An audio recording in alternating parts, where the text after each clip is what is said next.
కృష్ణా జిల్లా గుడివాడలో భారీ అగ్ని ప్రమాదం జరిగింది. నెహ్రూ చౌక్ సెంటర్లోని షాపింగ్ కాంప్లెక్స్లో ఒక్కసారిగా మంటలు చెలరేగాయి. మొదట సెల్ ఫోన్ షాప్లో చెలరేగిన మంటలు క్రమంగా మిగతా షాపులకు వ్యాపించే ప్రమాదానికి గల కారణాలు ఇంకా తెలియాల్సి ఉంది.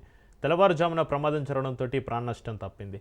ఇదే కాంప్లెక్స్లో జూనియర్ కాలేజ్, ఎస్బీఐ శాఖలు కూడా ఉన్నాయి. ఈ ఘటనలో కోట్లలో ఆస్తి నష్టం జరిగినట్లుగా ప్రాథమిక సమాచారం వెల్లడైంది. సమాచారం అందుకున్న అగ్నిమాపక సిబ్బంది ఘటనా స్థలానికి చేరుకుని 4 ఫైర్ ఇంజిన్ల సాయంతో మంటలను అదుపు చేసేందుకు యత్నిస్తున్నారు.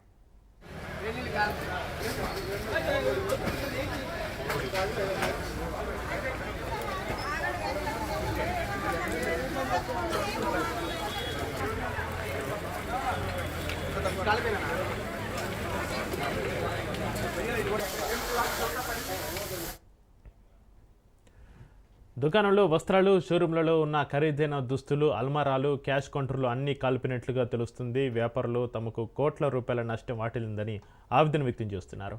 కొందరు వ్యాపారులు కన్నీటి పర్యంతమవుతూ తమ జీవనాధారం ఒక్కసారిగా నాశనం అయిపోయిందని వాపోయారు.